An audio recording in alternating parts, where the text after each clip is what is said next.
তুমি যখন লাইকেনের দিকে তাকাবা, ছত্রাকের অভাব এবং শৈবালের অভাব দুইটাই মিটে গেছে। ফর এক্সাম্পল, শৈবাল ভিতরে ঢুকে গেছে, শৈবালের ভিতরে ঢুকে গেছে, এরা সবাই থ্যালয়েড হবে। এখানে বৈশিষ্ট্যগুলো দেখো, শৈবাল, ছত্রাক এরা সবাই ছিল থ্যালয়েড, তো এরাও থ্যালয়েড হবে। শাখা প্রশাখা খুব একটা থাকবে না। এরপর এদের কালার থাকবে। ছত্রাকের ক্ষেত্রে কালার ছিল না, কিন্তু ছত্রাকের ভিতর শৈবাল ঢুকে যাওয়ায় এদের ক্ষেত্রে কালার থাকবে, তুমি যদি ফোর্থ পয়েন্টটা দেখো। এরপর এরা স্বভোজী। ছত্রাকের ক্ষেত্রে ছত্রাক যখন শৈবাল তুল্য ছত্রাক বলতেছে এটাকে, ছত্রাক যখন সিঙ্গেলই ছিল এর কোনো খাবার তৈরি করার ক্ষমতা ছিল না, কিন্তু এদের ক্ষেত্রে যেহেতু শৈবাল ঢুকে গেছে খাবারটা তৈরি করতে পারবে। ওকে, এখন আমরা যাই পরের পেজে। পরের পেজে দেখো এখানের মধ্যে বলতেছে জীবে অঙ্গজ জনন অযৌন জনন ঘটে, আবার যৌন জনন ঘটে। আমরা জানি পৃথিবীর সব জীবেই, মানে এখন পর্যন্ত যত গাছ দেখছি সবার ক্ষেত্রেই, গাছদের ক্ষেত্রে যৌন জনন অযৌন জনন দুইটাই হয়। কিন্তু এদের ক্ষেত্রে আমরা কি বলছিলাম, যৌন জননটা সব সময় করে হচ্ছে ডমিনেন্ট, ডমিনেন্ট পার্টটা। যেমন তুমি দেখো এন দশা টু এন দশা, যৌন দশন, যৌন যে দশাটা ওটা থাকতেছে হচ্ছে শুধুমাত্র টু এন দশায়, এন দশায় থাকতেছে না। তাহলে আমরা জানি যে ডমিনেন্ট দশাটা সবসময় কি করে, যৌন জনন করে। এখানে শৈবাল এবং ছত্রাকের মধ্যে ডমিনেন্ট কি, ছত্রাক। তাহলে দেখো 6 নম্বর পয়েন্টটা বলতেছে যে লাইকেনের ক্ষেত্রে, লাইকেন মূলত কি, আবার বলতেছি, ছত্রাকের ভিতর শৈবাল ঢুকে গেছে, ওই জিনিসটাকেই বলা হচ্ছে লাইকেন। তাহলে লাইকেনের ক্ষেত্রে দুইটা প্রাণী একসাথে আমরা ডিসকাস করতেছি, ঠিক আছে? আমরা ডিসকাস করতেছি একে তোমার শৈবাল নিয়ে আর একটা ছত্রাক নিয়ে, দুইটাই একসাথে। তাহলে এদের ক্ষেত্রে ডমিনেন্ট কোনটা, ছত্রাক। কারণ কি, ওর ভিতরে শৈবাল ঢুকছে, শৈবাল ভিতরে আছে, ছত্রাকটা ডমিনেন্ট, ও দিচ্ছে হচ্ছে আশ্রয়টা দিচ্ছে। তাহলে মনে রাখবা যৌন জননটা শুধুমাত্র ছত্রাকের সাহায্য করবে, এটা এমসিকিউতে আসে, যদিও তোমাদের এইচএসসির জন্য আসবে না। এরপর মাটি, এখানে থ্যালাসে রাইজয়েডের মতো রাইজাইন থাকে, সিম্পল। ছত্রাকের ক্ষেত্রে আমরা জানতাম যে রাইজয়েড লাইক কিছু একটা স্ট্রাকচার থাকতো, হ্যাঁ, তুমি বলতে পারো রাইজয়েডের মতো, ওটাকে রাইজোমর্ফ বলতাম।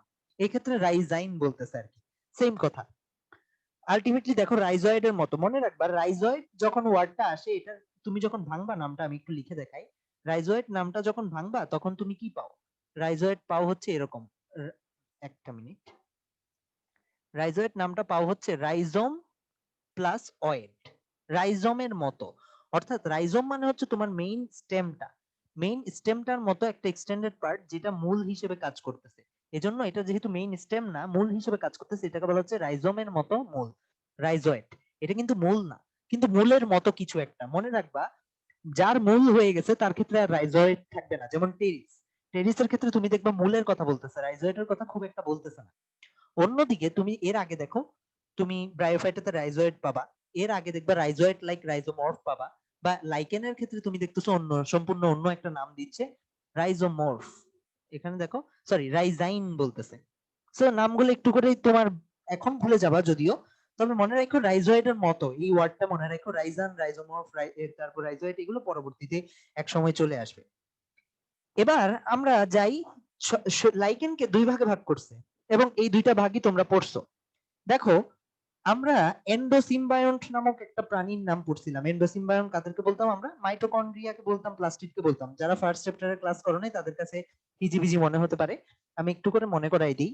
দেখো, এন্ডোসিম্বায়ন্ট ছিল হচ্ছে যারা আমাদের বডিতে, যারা মূলত আমরা ধরে রাখছি যে প্রোক্যারিওটিক, ঠিক আছে? যেমন মাইটোকন্ড্রিয়া এবং প্লাস্টিড, এরা যদিও সেল অর্গানিলিস, ইয়েট এদের হচ্ছে নিজে নিজে প্রোক্রিয়েট করার ক্ষমতা আছে, অর্থাৎ মাল্টিপ্লিকেট করার ক্ষমতা আছে। দেখা যায় হচ্ছে মাইটোকন্ড্রিয়া নিজে নিজে একটা থেকে চারটা, চারটা থেকে আটটা এরকম হয়ে যায়, কিন্তু অন্য কোনো অর্গানিলিস এটা পারে না। এখন মাইটোকন্ড্রিয়া কেন পারে, যখন চেক করে দেখা হয়েছে, মাইটোকন্ড্রিয়া কেন পারে, যখন চেক করে দেখা হয়েছে তখন দেখা গেছে হচ্ছে মাইটোকন্ড্রিয়ার ভিতর ডিএনএ আছে। সো মাইটোকন্ড্রিয়াকে বলা হচ্ছে প্রোক্যারিওটিক, অর্থাৎ একটা ব্যাকটেরিয়া। মাইটোকন্ড্রিয়া আসলে একটা ব্যাকটেরিয়া যেটা ইউক্যারিওটিক সেলের মধ্যে ঢুকে গেছে, প্রকৃত কোষের মধ্যে ঢুকে গেছে, এই জন্য এটাকে বলা হয় এন্ডো, মানে ভিতরে সিম্বায়োসিস করতে শুরু করছে। সিম্বায়ন্ট বা বায়ন্ট ওয়ার্ডটা থাকলে এটার অর্থ হচ্ছে সিম্বায়োসিসের ইয়া কথা বুঝায় আর কি। তাহলে মাইক্রোবায়ন্ট আর ফটোবায়ন্ট মানে কি, ফটোবায়ন্ট মানে এই যে লাইকেনের মধ্যে যে ফটোসিনথেসিসের ক্ষমতা রাখে এবং সিম্বায়োসিস করতেছে তাকে বলা হচ্ছে ফটোবায়ন্ট। আর মাইক্রোবায়ন্ট হচ্ছে যে ছত্রাকটা যে জায়গা দিচ্ছে। এখন ছত্রাক হয় দুই ধরনের। এখন ছত্রাকের স্ট্রাকচারটা আমি একটু তোমাদেরকে মনে করাই দিই। ছত্রাকের স্ট্রাকচারটা অবশ্যই তোমরা জানো, এক্স্যাক্টলি অনেক হাইফা দিয়ে, হাইফা মানে রশি দিয়ে গঠন হয়েছিল, এরকম অসংখ্য রশি, অসংখ্য রশি, অসংখ্য রশি। ওকে, এই রশির নিচের অংশটাকে হস্টোরিয়াম রাইজোমর্ফ বলা হতো, এটাকে স্টাইপ বলা হতো, এটাকে এনুলাস বলা হতো, এটাকে এনুলাস বলা হতো, আর নিচে এখানে পাইলিয়াস ছিল।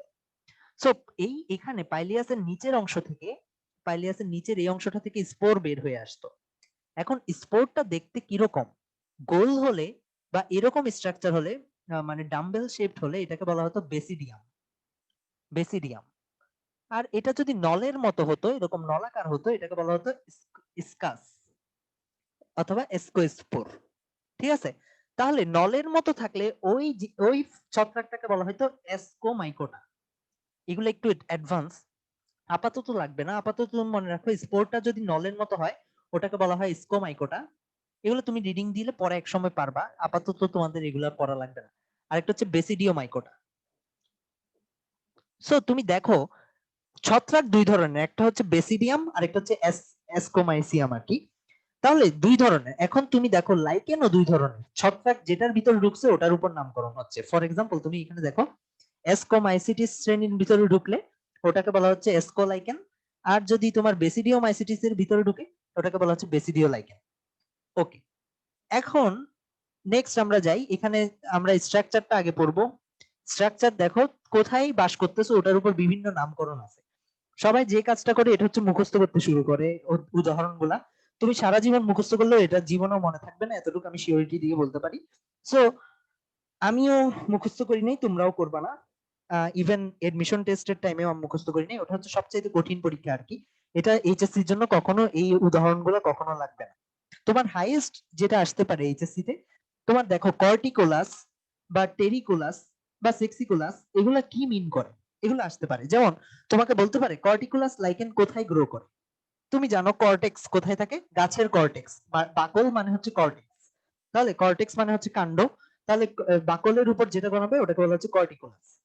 বা টেরিকুলাস, টেরিটরি বা মাটিতে যে জন্মায় তাকে টেরিকুলাস বলা হয়। তো এগুলা সেন্স মেক করা যায়, সেন্স মেক করা যায় না যেটা, এটা হচ্ছে সেক্সিকুলাস, ওটা হচ্ছে পাথরের উপর জন্মায়। তো সেক্সিকুলাসটা আলাদা করে মনে রাখবা।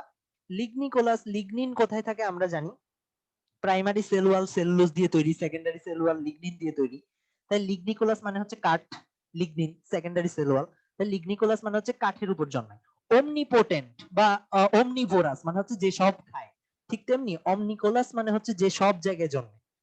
আচ্ছা গেল। এখানে নেক্সট যে জিনিসটা লাগে লাইকেনের শ্রেণীবিন্যাসের মধ্যে, একদম দেখবা প্রোটিন যখন আমরা পড়ছিলাম, প্রোটিনের 1 ডিগ্রি স্ট্রাকচার, 2 ডিগ্রি স্ট্রাকচার এরকম করে পড়ছিলাম না, ঠিক তেমনি লাইকেনেরও 4টে স্ট্রাকচারের কথা বলতেছে। প্রথমটা হচ্ছে সিঙ্গেল, সিঙ্গেল লাইন এবং সরলতম প্রকৃতির ল্যাপ্রোজ, বা আমরা ল্যাপটোটিন পড়ছিলাম যদি মায়োসিসের সময় মনে পড়ে। ল্যাপটোটিন মানে হচ্ছে পাতলা, মনে পড়ে, পাতলা একটা ল্যাপটোটিন, জাইগোটিন, ডিপ্লোটিন পড়ছিলাম, ওখান থেকে ল্যাপটোজ মনে রাখতে পারো। ল্যাপটো অর্থ হচ্ছে পাতলা, সরলতম প্রকৃতি, ঠিক আছে। এরপর তুমি দেখো ক্রাস্টোজ, এখান থেকে যেটা প্রশ্ন আসবে তুমি পুরাটাই পড়তে পারো দিন শেষে, কিন্তু মনে রাখবে এখান থেকে শুধুমাত্র প্রশ্ন আসবে না, ক্রাস্টোজ থেকে কোনো কিছু আসবে না, পরেরটা থেকে আসবে ফলিওস থেকে। বিষম পৃষ্ঠ পাতার মতো দেখতে, তোমাকে প্রশ্ন করবে এভাবে যে কোন লাইকেনটা দেখতে বিষম পৃষ্ঠ পাতার মতো, ফলিওস। তারপর ফ্রুটিকোজ, কোন লাইকেনটা দেখতে, না এরপরেরটাও আসবে না। এই দুইটাই সাধারণত কোয়েশ্চেন আসে এখান থেকে। সরলতম প্রকৃতির লাইকেন কোনটা, ফলিওস কোনটা। এছাড়াও তুমি যদি চাও তুমি পড়ে রাখতে পারো বিষম পৃষ্ঠ পাতার মতো কোনটা, কোনটার ক্ষেত্রে শাখা প্রশাখা আছে, কোনটার ক্ষেত্রে এটা সূত্রাকার, এগুলো পড়ে রাখতে পারো। নেক্সট দেখো, নেক্সট এখানে বলতেছে যে এসকো লাইকেন, বেসিডিও লাইকেন আমরা জানি যে ছত্রাকটা যদি এসকো মানে স্পোর ফর্ম করে, নলাকার স্পোর ফর্ম করে, ওটাকে আমরা বলি এসকোমাইসিস, তাহলে ওই লাইকেনটাকে বলা হবে এসকোলাইকেন। আর বেসিডিওমাইসিস হলে ওটাকে বেসিডিও লাইকেন বলা হবে। লাইকেনের অন্তর গঠন, অনেকে এই ছবিটা দেখে পাগল হয়ে যায়, হ্যাঁ আল্লাহ এত কঠিন, কেমনে কি করব। এটা কিছুই না, ছত্রাককে হাফ করে কাটছে। এখন তুমি চিন্তা করো ছত্রাকের ক্ষেত্রে কিরকম ছিল, ছত্রাকের ক্ষেত্রে আমরা জানি নিচে হাইফা ছিল বা রাইজোয়েড ছিল, এই ক্ষেত্রে এটাকে রাইজাইন নামে ডাকা হয়। আচ্ছা, এখন ছত্রাকের ক্ষেত্রে তুমি যখন এটাকে কাটবা, এটার উপরে একটা স্তর পাবা, নিচে একটা স্তর পাবা। আমরা জানি ছত্রাকের ভিতরে শৈবাল ঢুকে গেছে, তাহলে বলো ঊর্ধ্ব কর্টেক্স এবং নিম্ন কর্টেক্স পুরাটা জুড়ে কি ছত্রাক থাকবে না, আর ভিতরে থাকবে মেডুলাতে থাকবে শৈবাল। এইটা পরীক্ষায় আসে যে তোমার ঊর্ধ্ব কর্টেক্স কাকে দিয়ে গঠিত, ঊর্ধ্ব কর্টেক্স এবং নিম্ন কর্টেক্স অবশ্যই ছত্রাককে দিয়ে গঠিত হবে।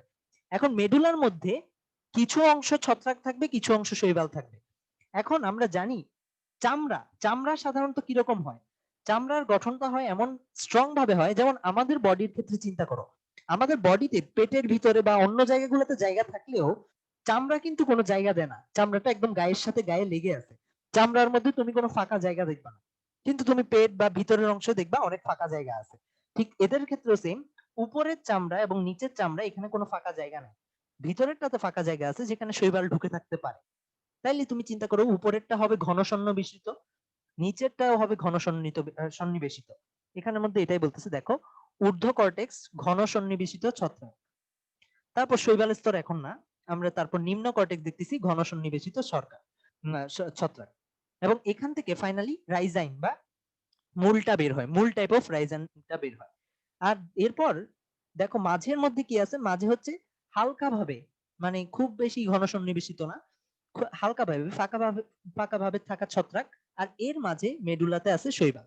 তাহলে এই স্ট্রাকচারটা খুব একটা কঠিন না, তুমি মনে রাখবে উপরে নিচে ছত্রাক, ভিতরেও ছত্রাক, ভিতরেরটা একটু হালকা ভাবে থাকে, আর ওখানের ভিতরে মাঝে মাঝে শৈবাল থাকে, এটাকে বলা হয় শৈবাল স্তর। তাহলে 4টে স্তর পড়া লাগে। এরপর লাইকেনের ক্ষেত্রেও স্পোর আছে। লাইকেনের স্পোর গুলো মূলত কি, তুমি যদি দেখো, আমরা বলছিলাম স্পোর গুলোর নাম আলাদা করে পড়তে হয়, যেমন আমরা শৈবালের ক্ষেত্রে দেখছিলাম তোমার স্পোর গুলোর নাম আলাদা আলাদা করে কিরকম দেখছিলাম, একটা ছিল হিপনোস্পোর, আবার শৈবালের স্পোর, স্পোর মানে জোস্পোর মানে কি ছিল, যেটা মুভ করতে পারে, এবং ওই স্পোরটা যখন একটা কভারিং নিয়ে নেয়, যখন প্রতিকূল অবস্থা হয়, মুভ করতে পারে না, ওটাকে বলা হচ্ছিল, মুভ করা মানে কাইনেটিক, যেহেতু এটা মুভ করতে পারতেছে না, এটাকে বলা হচ্ছিল অ্যাকাইনেট। ঠিক আছে, তো এরকম স্পোর গুলোর এক একটা নাম ছিল, যেমন ছত্রাকের ক্ষেত্রে ক্ল্যামাইডিও স্পোর ছিল, অয়েডিও স্পোর ছিল। তো এখানেরও তুমি 3টে স্পোরের নাম পাবা, পিকনিডিও স্পোর, সলিডিও স্পোর, তারপর হচ্ছে পিকনিডিয়া, আর হচ্ছে কি আরেকটা ভুলে গেছি আমি নিজেও, ইসিডিয়া। ঠিক আছে, সো এটা তোমার জন্য নেসেসারি না যে এখনই মুখস্থ করতে হবে, আমি বারবার বলতেছি তোমাদের স্পোর গুলা, এই যে ক্ল্যামাইডিও স্পোর আমি যেভাবে বলতে পারতেছি, এভাবে তুমি যদি আরো 3 মাসও এভাবে টানা পড়তে থাকো কখনো বলতে পারবা না। এটা হচ্ছে তোমার ইন টাইম, মানে ইন ডিউ কোর্সে তোমারও এভাবে চলে আসবে, বাট তোমার এখনই একদম বসে সবগুলা মুখস্থ করে ফেলার দরকার নেই। বাট একটা কাজ তুমি করতে পারো, তুমি 3টা চার্ট বানাতে পারো, 3টা চার্ট বা 4টা চার্ট বানাই তোমার বইয়ে দেখবা কতগুলো স্পোরের নাম দেওয়া আছে, সব মিলাই মনে হয় 9টা স্পোরের নাম দেওয়া আছে, ক্ল্যামাইডিও স্পোর, ওয়েডিও স্পোর, ওটা ছত্রাকের ব্যানারে লিখবা, তারপরে এখানে পিকনিডিও স্পোর, ইসিডিও স্পোর, এগুলো লাইকেনের ব্যানারে লিখবা, এভাবে তুমি আলাদা একটা চার্ট বানাই ফেলতে পারো। এরপর এরপরের পার্টটা তুমি দেখো, মানুষের খাদ্য হিসেবে কোনটা ইউজ করা হয়, অ্যান্টিবায়োটিক হিসেবে কোনটা ইউজ করা হয়, এগুলা সোল মুখস্থের জিনিস, সম্পূর্ণ মুখস্থের জিনিস, এবং এগুলা পরবর্তীতে তোমার মুখস্থ করতে হবে। বাট আবার যদি আমি কিছু নেমোনিকের কথা বলি, আমি কিভাবে মনে রাখতাম, দেখো এখানের মধ্যে মানুষের ধারে কাছে যেটা পাওয়া যায়, তুমি দেখবা এখানে অনেক কিছু মুখস্থের আছে, তুমি কম করে মুখস্থ করবা, যেমন মিশরে কি পাওয়া যায়, মাদ্রাজে কি পাওয়া যায়, এটা আমাদের মুখস্থ করার দরকার নেই।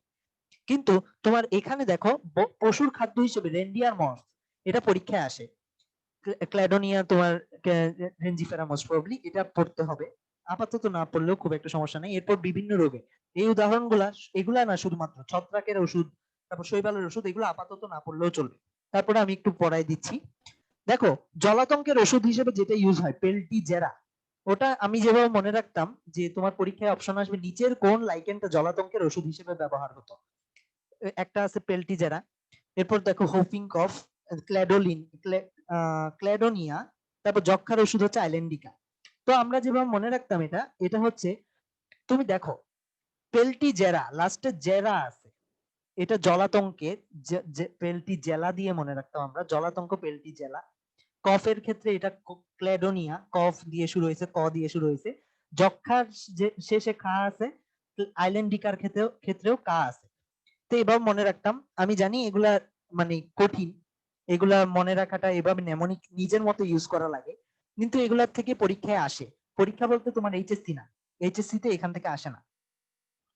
লাস্টলি এখানে এইগুলো একটু করে রিডিং দিবা, এখানের মধ্যে দেখবা খুব খুব ভালো হয় এগুলো যদি একটা চার্ট বানায় ফেলো, যেমন নেকড়ে নিধনে কোনটা ব্যবহার করা হয়, মাশরুম কোনটাকে স্টোন মাশরুম বলে, এগুলো একটা চার্ট বানাতে পারো। এবং ফাইনালি এখান থেকে একটা প্রশ্ন যদি খুব ইম্পর্টেন্ট বলি, এটা হচ্ছে তোমার বায়ু দূষণের নিদর্শক রূপে কোনটা ইউজ করা হয়।